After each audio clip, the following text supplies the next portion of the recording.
이기는 공천을 위한 마지막 점검이 필요하다. 제가 계속 현장을 다니지 않습니까? 예, 국민의힘의 공천이 이제 3분의 2 정도 이루어졌고, 특히 오늘 내일 이틀 동안 이제 여론조사를 통한 경선이 진행되면 거의 뭐 한 8, 90%는 이제 공천이 마무리되는 상황이 되는데, 지금까지 뭐 무난하다는 평가를 받을 정도로 공천 관리를 정말 무난하게 잘 했어요. 그런데 제가 다녀보고 직접 그 지역 사정을 제가 좀 들여다보면서 새 지역구를 사례로 이게 과연 이기는 공천을 한 것은 맞는 거냐 라는 문제 제기를 좀 하겠습니다. 저는 이렇게 생각합니다. 일단 공천을 했어요. 발표도 했어요. 그렇더라도 법적으로는 아직 후보자가 아니에요. 법적으로는 선관위에 국민의힘 후보자라고 당대표 도장을 꽝 찍어서 신고를 해야 그때부터 법적 후보자가 되는 거예요. 그러니까 그 전까지는 당 차원에서 점검하고 재점검하고 재재점검해서 진짜 이거 우리가 확실하게 이길 수 있는 후보, 우리 후보들 중에서는 제일 경쟁력 있는 후보를 공천한 거 맞냐? 또 선거는 상대가 있는 게임이기 때문에 상대가 없는 상태에서 공천이 이루어진 경우도 있지 않겠습니까? 그런데 상대가 나타났는데 이 상대라면은 오히려 이 사람이 더 나은데 라고 하는 판단을 뒤늦게라도 할 수 있어요. 그럴 경우에는 마지막 조정권을 당에서 가져야 된다고 생각합니다. 그게 이기는 공천을 위한 마지막 점검이에요. 공천 발표했다고 이제 끝이다. 뭐 이제 우리도 어쩔 수 없다가 아닙니다. 선관위에 등록하기 전까지는 이기는 공천을 하기 위해서 마지막까지 점검, 재점검, 재재점검에 들어가야 된다는 거예요. 제가 오늘 말씀드린 새 지역구가 그런 케이스가 될 겁니다. 한번 보십시오. 부산진 갑 있습니다. 이 지역이요, 제 고향이에요. 제가 가야국민학교 나왔잖아요. 그 동네 뒷골목까지 다 알아요. 부산의 서면을 포함한 그 구도심인데 거기에 철도 조차장을 비롯해서 옛날 그대로가 남아 있어 가지고 정말 낙후된 지역이에요. 서민들이 많이 사는 지역이에요. 자, 그 지역에 4년 전에도 도전했고, 그리고 4년 전에 실패한 후에 한 번도 그 자리를 떠나지 않고 열심히 지역 활동을 했고, 지역 활동뿐만 아니라 중앙당에서 법률 자문 팀장을 맡아서 종북주사파의 가짜뉴스 괴담에 맞서서 가장 치열하게 싸워온, 법적으로 싸워온 그런 후보가 있습니다. 그게 원영섭 후보예요. 원영섭 후보 말고도 여러 명이 부산진갑에 출마를 했지만 제가 보기에는 원영섭 후보는 당에 대한 기여도 헌신도에 있어서나 또는 지역을 열심히 한 번도 떠나지 않고 관리해온 점에 있어서나 마땅히 전략공천 받을 만하다고 저는 생각했어요.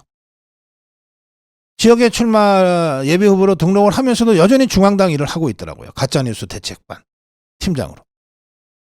자, 전략공천은 못 줄 망정 경선은 시켜줘야 되는 것 아닙니까?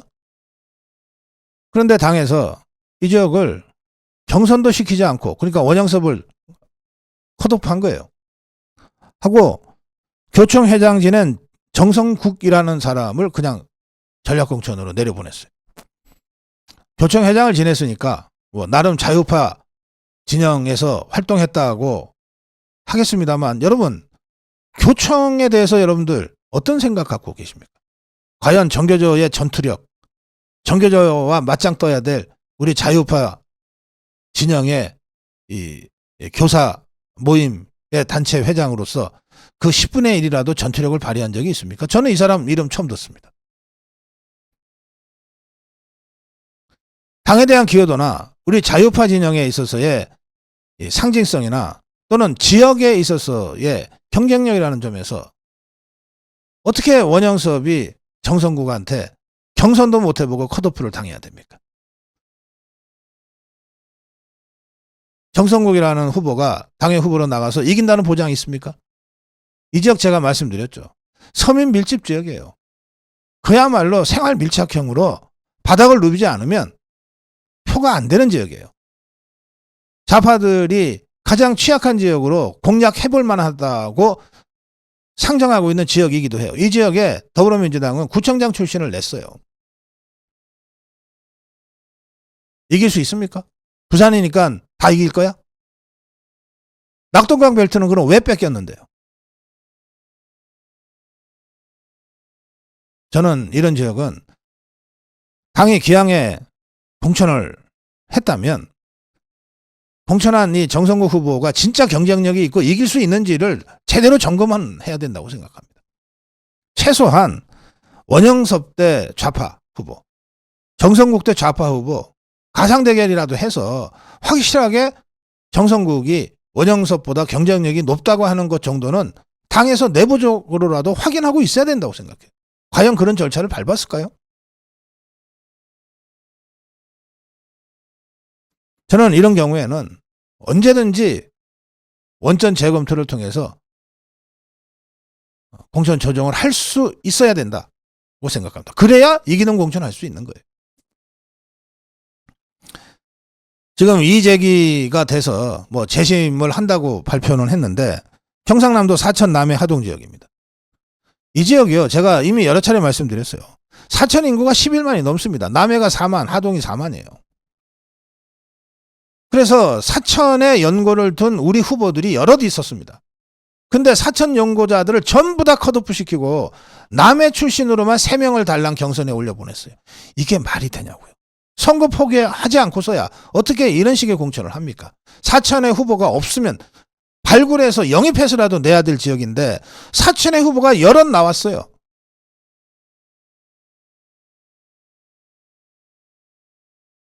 이렇게 문제를 제기하자 당에서 뒤늦게 사태의 심각성을 인지했는지 박정렬 후보를 사천 기반의 박정렬 후보를 경선에 포함시키는 걸로 결정을 했어요. 그래서 4명 결정으로 갔어요. 잘못을 바로잡는 것도 아름다운 용기다. 제가 그렇게 제목을 붙여서 논평을 했고 그 다음날 당에서 사천 기반의 박정렬 후보를 포함시키겠다고 발표했어요. 그런데 하루 만에 아무런 설명도 하지 않고 다시 박정렬 후보를 컷오프 시켜버렸어요. 그 남의 3사람만 갖고 지금 경선하겠다는 건데 그러면 당연히 저 더불어민주당은 사천 지역에 누군가를 낼 겁니다. 그러면서 소지역주의 부추길 거예요. 사천 사람이냐 남의 사람이냐 이런 식으로 선거구도를 몰고 갈 건데 그거 과연 그 구도에서 우리가 이길 수 있습니까? 남의 사천 하동에서 지면요. 우리는 마이너스 2예요. 당연히 이겨야 될 지역을 뺏기는 거니까. 이거 정말 원점에서 재검토해야 된다니까요. 이런 지역은. 마지막으로 분당을 제가 말씀드리려고 합니다. 분당을 공천만 하면 될 것 같죠. 분당인데. 그런데 지난 10여 년 동안 우리가 계속 저 좌파들한테 뺏긴 지역입니다. 강재섭이가 손학규한테 보궐선거에서 뺏긴 이후로 아직 한 번도 우리 걸로 찾아오지를 못했어요. 그럼 분당을이 어떤 지역입니까? 이재명이의 뒷마당입니다. 이재명이 지금 개항을 해서 출마를 하지만 실제로 집은 이 분당을에 있었어요. 법카 가지고서 온갖 무슨 저 초밥을 사 먹고 어쩌고 저쩌고 했던 그 가게들이 전부 이 분당을 지역에 있어요. 성남시장을 할 때도 이 분당을에서 살았어요. 그러니까 이재명으로서는 이게 안방이고 뒷마당이고 그래요. 이 분당을이. 그러니 이 지역 누구한테 공천 줬겠어요? 내 집 잘 지키고 있어라. 집사한테 준 거예요. 그 집사가 김병욱입니다. 이자가 집사답게 그야말로 바닥을 누이면서 지역구를 계속해서 관리해왔어요. 당연히 단수공천 받죠. 이런 지역입니다.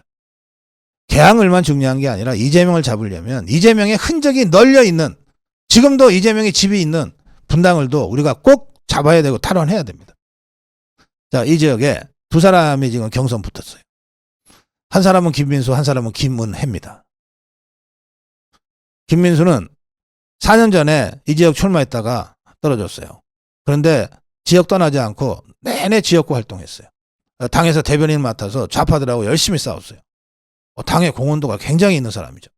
그럼 김은혜는 어떠냐?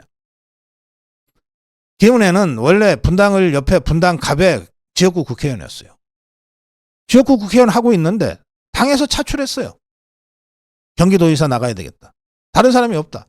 그때 김은혜가 끝까지 고사를 했는데 끝내 당의 요청을 더 이상 거절하지 못하고 차출당해서 현역 국회의원 배지 내려놓고 경기도지사로 출마해서 선거 뛰었어요. 잘 아시는 대로 졌어요. 경기도지사 나가는 바람에 현역 국회의원 배지 내려놓고 자기 지역구 내려놓고 그래서 그 지역구 지금 안철수가 보궐선거에서 국회의원 돼 있습니다. 안철수한테 다시 내 지역구니까 비키라고 할 수 있나요? 그래서 분당을로 간 거예요. 김은혜가 그동안 윤석열 대통령 밑에서 홍보수석을 했는데 이 홍보수석이라고 하는 게 언론 상대하는 거 아닙니까? 지난 2년 동안 대통령 하나 바뀌었을 뿐 아무것도 바뀌지 않은 상태에서 가장 적대적인 환경 속에서 홍보수석을 하려고 했으니까 그 얼마나 힘들었겠어요. 그래서 이번에 다시 분당을로 출마하니까 저는 당에 대한 기여도나 윤석열 정부에 대한 기여도에 김은혜 평가할 만하다 이렇게 생각합니다. 김민수나 김은혜나 당에 대한 기여도나 정부에 대한 기여도나 이런 점에 있어서 저는 둘 다 평가할 만하다 이렇게 생각하는 거예요. 그렇다면 나머지 뭐냐? 결국 제일 중요한 거는 누가 김병욱을 꺾을 수 있느냐예요. 누가 분당을을 되찾아올 수 있느냐입니다. 누가 김병욱을 꺾고 이재명의 앞마당 뒷마당 격인 분당을을 되찾아와서 이재명의 근거지를 싹 쓸어버릴 수 있느냐예요. 누가 경쟁력이 더 있겠느냐. 대 김병욱 대비. 선거는 상대가 있는 겁니다. 김병욱이라는 자, 이자, 이재명의 집사와 같은 수문장과 같은 이 역할을 하는 이 김병욱을 누가 꺾을 수 있겠느냐. 김민수가 꺾을 수 있겠느냐. 김은혜가 꺾을 수 있겠느냐. 김은혜가 더 경쟁력이 센가? 김민수가 더 경쟁력이 센가? 저는 지금 분당을 지역 주민들이나 분당을 지역의 책임당원들이 오늘 내일 여론조사 경선을 통해서 둘 중에 한 사람을 선택을 해야 될 것인데 저는 가장 중요한 또는 유일한 기준은 누가 김병욱을 꺾을 수 있느냐라고 하는 기준이다. 오로지 이 기준 하나만 가지고 여러분들이 판단을 해야 된다. 이래야 이기는 공천이 되는 거다. 이기는 공천은 중앙당의 의지만 갖고 되는 게 아닙니다. 제가 부산 진갑의 사례, 경남 사천 남해 하동의 사례, 경기도 분당 을의 사례를 들어서 말씀드렸지만 비슷한 유사한 또는 제가 들은 이 사례보다 더 심각한 사례들이 있을 수 있어요. 이런 부분에 대해서는 중앙당이 공천 끝났다고 이제 끝났다 손틀 것이 아니라 선관위의 후보 등록, 당대표 도장을 땅 찍어서 후보 등록하기 직전까지 끊임없이 다시 점검하고 재점검하고 재점검에 들어가야 된다. 필요하면 후보 교체까지 포함해서 조정에 들어가야 된다. 끝까지 점검해야 된다. 그래야 이기는 공천이 마무리되는 것이다. 이 점을 강조합니다.